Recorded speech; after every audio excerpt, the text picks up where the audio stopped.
Hello, everybody. Welcome to another episode of Find Your Model Health, the official podcast from Shemaine's Model Health for those looking to optimize their long-term health and weight, and also, I suppose, learn about their body and how it actually works. I am Shemaine Linney. I am your host. I'm a biohacker and fitness and nutrition expert, and I hope you're all enjoying the sun today. If you're in Alberta, the sun is glorious this morning, and we know how important the sun is and fresh air for optimizing your long-term health and weight. So before we go on, I must emphasize that the information found in these podcasts is for informational purposes and should not be taken as medical advice. So please do consult your doctor before you take any action on any health concerns. And also, any opinions given by myself or information is based on the research and the studies that I have done. So if you find something that conflicts with what I say, of course, please share it or pull me up on it. So, last week we looked at perimenopause and the symptoms and how we can make that journey a little bit easier. Well, this week we're going ahead with surviving menopause naturally. So menopause, what is it? How can we make that transition a little bit easier? What are some natural techniques or survival practices we can put into place? So menopause is inevitable for many of us. It's a naturally occurring transition in a woman's life. It's that period where women undergo a lot of changes in their body. And in this podcast, I hope to provide you with some information about these changes, and how you can, like I said, make this transition a little bit easier for yourself. And of course, be sure to share it with anyone else that might be going through menopause sometime in the near future. So, menopause is nature's way of signaling that the end of childbearing years is upon you. So, you stop having your periods. Usually it's around 50, 52. That seems to be the common age for menopause to kick in, but menopause can occur before or even after 50, and in some cases it can be surgically induced, like if one gets a hysterectomy. They can skip the whole perimenopause phase and go straight to menopause, because they have that instant change in hormones. So when that happens, symptoms, because I was speaking to a girl this morning about hysterectomy as an option, and when one does get a hysterectomy, with that immediate change in hormones, symptoms can often intensify because there's no kind of gradual downshift, so the estrogen and progesterone production simply just stops, and then you have to go from there. So, when menopause occurs, the primary symptoms you're likely to experience are, of course, those hot flashes, vaginal dryness, menstrual irregularities, depression, mood swings, feeling different, not like yourself, and not feeling good in yourself, weight gain as well. And then changes in your body shape. And I mentioned this in last week's podcast on perimenopause, where once those estrogen and progesterone's ratios change, that you will see basically your butt move to your front. So a lot of women will lose their butt and then they'll gain a belly. It's like your back moves to your front. And that's the changes in those estrogen ratios. So short and long-term strategies can help you control all these symptoms. Of course, I do like the whole long-term approach because that is part of my mantra. It's long-term health. Be constantly always supporting your health and always stacking things in your condition. The best approaches are preventative. So that's where the younger generation, my age 20 and 30s, is where we want to be more proactive and putting preventative measures in place now for the long term. So it's the long term game. And those best approaches, of course, are going to be nutrition and exercise. And then, of course, biohacking your environment. And that's not surprising because the most obvious manifestations of menopause have emerged in the last 75 years, where our nutrition quality and diet and movement have changed. Um, but if we look at what natural support or natural solutions we were using in the past and we revert to them, it can be possible to minimize even the most frustrating night sweats and weight gain. And it can be quite simple. So, menopause occurs when you stop producing those estrogen and progesterone hormones and your periods cease. So, back in the day, it seemed sensible to scientists that replacing those hormones would alleviate menopausal symptoms. Of course, that didn't happen because the body is a lot more sophisticated than one simple concept. And one of the problems with this approach was that it looked at menopause as more of a disease to be treated with medication as opposed to just another stage in your life. Um, And then, of course, we understand that synthetic hormones do not act like the real hormones that we produce. Um,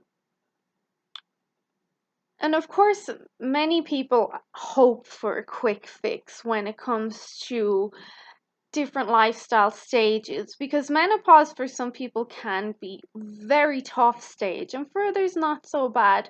But for those that really struggle and have always struggled with the health, their fingers are always crossed for a quick fix.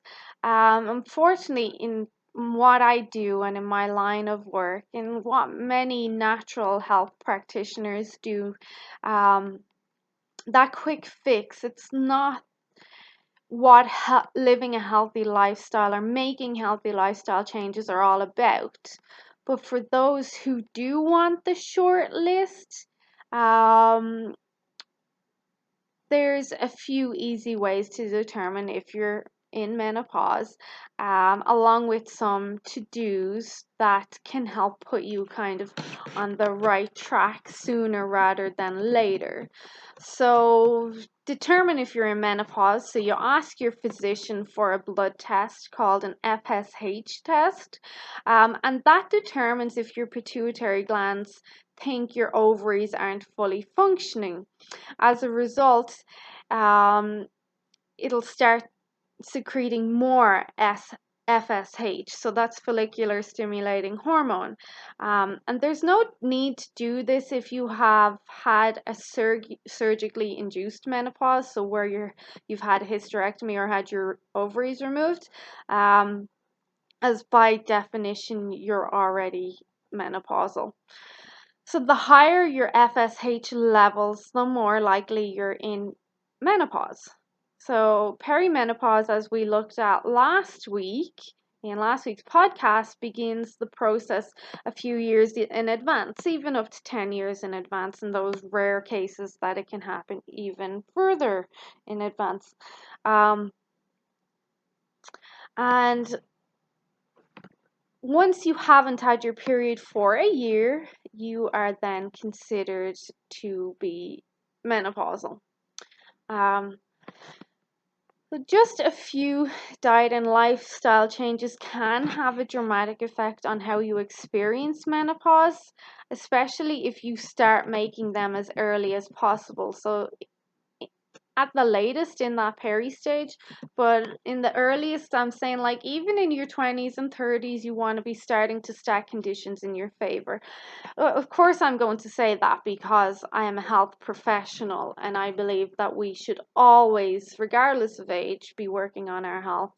Um, um, and with a long-term goal in mind, be it to prevent a bad menopause or prevent cancer in the future or whatever it may be. So there's some things, so you'd get that confirmation off your doctor, yes, you're in menopause. So what are some strategies you can implement immediately to help? So you can look at first taking a high quality omega-3 fat or supplement.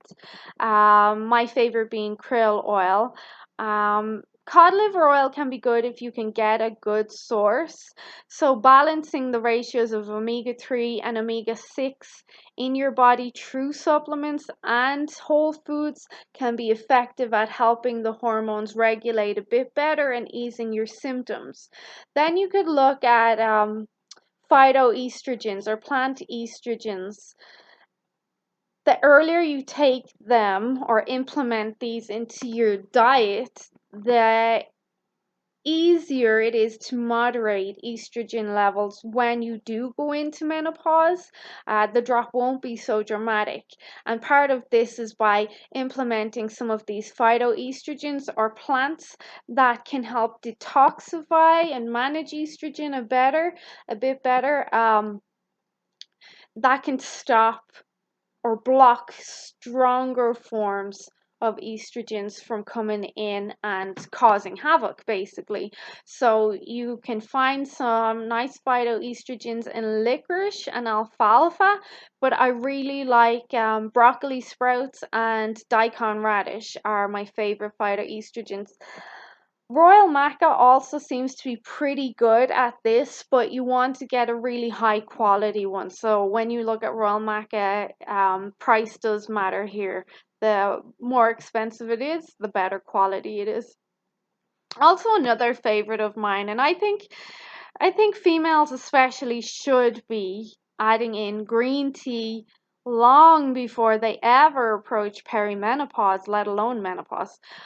So green tea is one of my favorite kind of fairy dust sources, as I teach my clients about, or whole food sources for optimizing health. I really like green tea for hair and skin health. I think it has amazing anti-aging properties.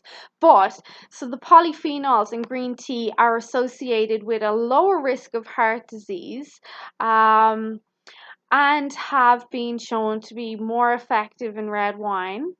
I know not many of you want to hear that, and also 17 times more effective than wild blueberries. But anyway, one study shows that green tea can also reduce the risk of breast cancer in younger women under 50.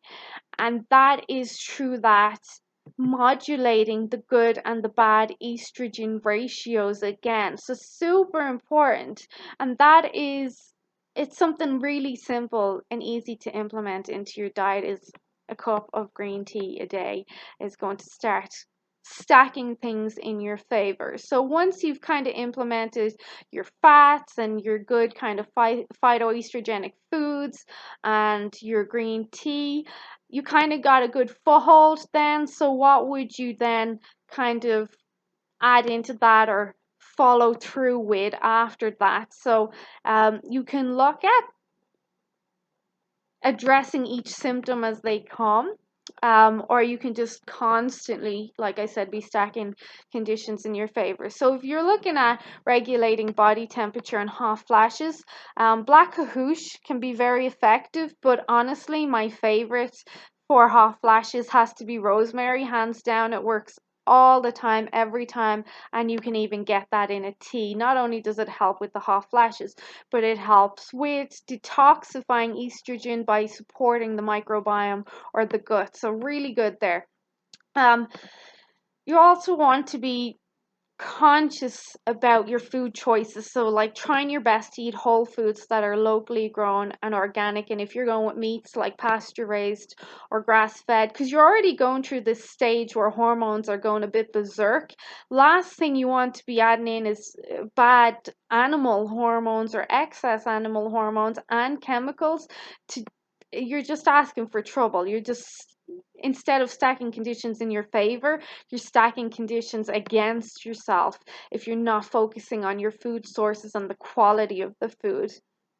And then once you've got those down, you want to be exercising regularly to help again with that metabolism of the estrogen. So getting the right one flowing in your body and getting the wrong one out of your body. And then the exercise, of course, is going to help with testosterone. If you really want to manage menopause properly, you want to pay a lot of attention to testosterone. So start a program that you'll do at least 3 times a week, even if it's just 15 minutes a day. And then another supplement that is important is vitamin D. So vitamin D is important for progesterone. So again, to keep those estrogen progesterone levels, that ratio nice. And progesterone is super important for bone health too. So vitamin D again is important for bone health and metabolizing of sex hormones. So yeah, add in a good vitamin D3 on a daily basis, as well as getting your sunshine. So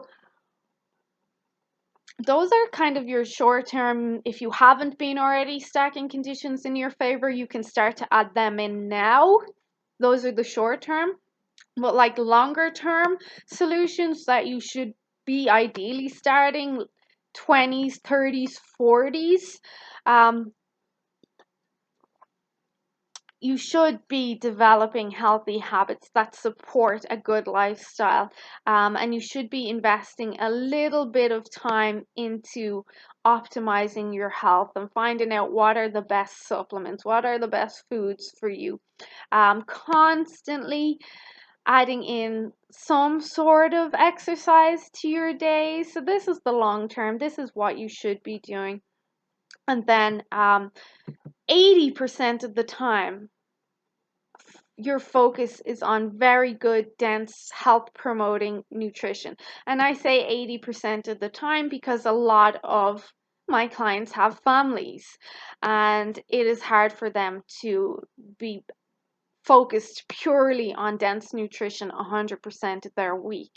You know yourself, stuff happens with kids, stuff happens with husbands, it's just stuff that happens. So 80% of the time, you're going to be focused on nutrition. So that's your long-term goal, constantly stacking things in your favor. There's obviously conventional medicine has its place, but really if you're stacking conditions in your favor, you should not need to resort to conventional stuff. I mean, a hysterectomy is horrific unless absolutely needed. I would advise against it. I don't like to see my clients get a hysterectomy when I know there is another way. So unless they absolutely need it, it would be no, let's try these other preventative lifestyle changes instead. And it has been proven that conventional hormone replacement therapy, or HRT, excuse me, was once touted to be amazing. We're finding out now that it's in fact dangerous, and the studies are there. The following prescriptions now have black box warnings. So that means they have warnings on the side, and if someone's not aware of them, they may not recognize these warnings. But I want you guys to recognize these warnings because it's your health, and I want you all to be doing things in your favor, not against you. So Premarin.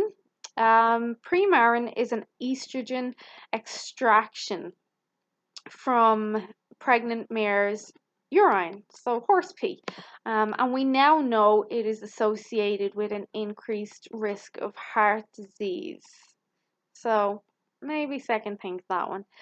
Estrogen therapy, this is where the estrogen is extracted from Premarin, which was effective in combating some menopausal symptoms, but was proven to have serious negative side effects such as increased risk of breast cancer and an increased risk in insulin levels. And you don't need me to go down to the associated health negatives on insulin. And then there's Provera. This drug is a progesterone, or a synthetic form of progesterone, which probably makes it even more toxic than Premarin. and it is documented to have negative side effects, including blood clotting. You don't want your blood clotting. In addition, long-term usage studies have revealed many other negative side effects of HRT, including high blood pressure and vaginal bleeding, anemia, and then again that breast cancer, which I hate discussing, but I think people really need to be aware of the driving factors behind that. There was a study done um, that showed um, it was a couple of thousand, I think, or a couple of 100,000. It showed women quit taking hormone replacement therapy, and the incidence of breast cancer fell dramatically by 7%. Like, that's huge. If you want that study, let me know and I will share it with you.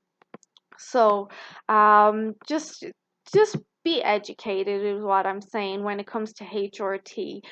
Just be really educated. So then when there's the next one, which is bioidentical hormone replacement therapy.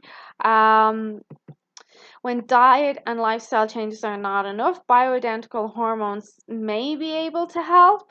But the FDA has had issues with bioidentical hormone replacement therapy, specifically estriol. And if you remember estriol, last week we spoke in our perimenopause podcast, was the one that starts to increase.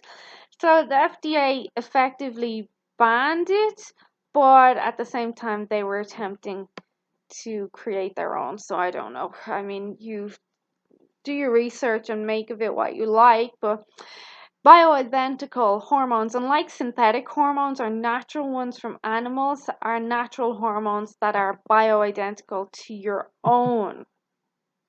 Um, and most of the time, 80% of that is that estriol, which is where we see the changes in hormones. So basically, here's the thing with bioidentical hormones. Estriol has been used safely for decades, and I believe it's particularly useful when your ovaries have been removed or you've had a hysterectomy. Um, and there are a lot of studies and doctors that will back that.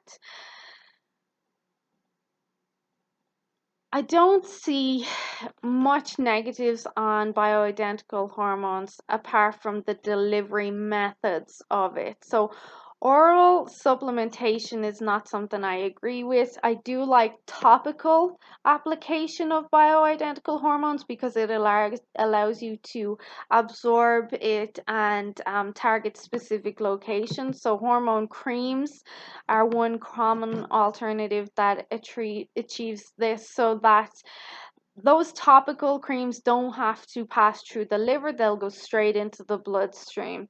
Um, there is one side effect to that though. Since progesterone is fat soluble, it can build up in your fatty tissues and lead to having too much progesterone in your body.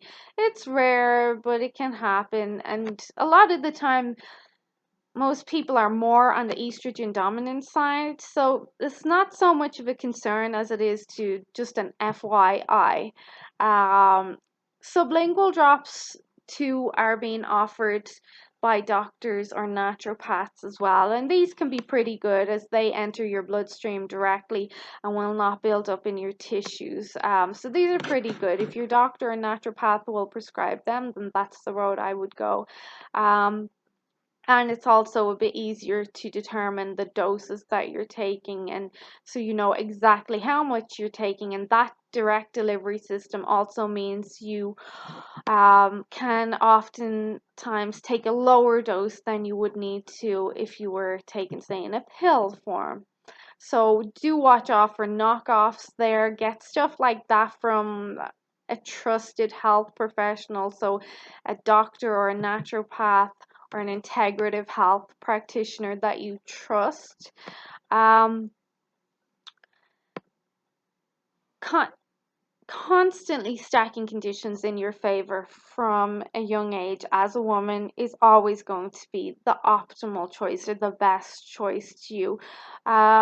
Prevention is always the smartest medicine. Start making changes in your nutrition, your diet, your lifestyle, even during perimenopause, but if you can, if you're already following me before that or following some other health practitioner, start as early as you can, and then make sure you're making conscious good choices with your nutrition and your food sources, so local, organic, grass-fed, pasture raised. Avoid toxins as much as you can. You can add in some of those quick fixes that I mentioned above. That'll start getting the ball moving with your omegas and your green tea and your phytoestrogens through your whole foods. And then you can look at the other stuff that you could add in. Rosemary for hot flashes, vitamin D3, essential for your hormones and bone health and progesterone and all that. So there's a lot there that you can start to implement, and a lot of it you'll have heard it before. Like, to be optimal in your health and in your lifestyle, a lot of it is what you should already be doing. Your body is one system, and your lifestyle should just be one big cycle of trying to optimize every aspect of that system, regardless if you've got obesity, or regardless if you've got Alzheimer's or cholesterol or diabetes, or you're going through menopause. The body is one system, so addressing it as such with one complete lifestyle is what's going to be best for you. So kind of just driving that message home. Start stacking conditions in your favor and making good choices to prevent negative effects in the long term. Well, I hope you found that helpful. If you have any feedback, of course, reach out to me. Like I said, if you'd like to hear that study about the women dropping the hormones, please reach out to me through my website or Facebook and I'll get that to you. Otherwise, please do share with anyone you feel may benefit. Get out there, enjoy some sun while you can, and have a great week. We will chat later. Bye bye.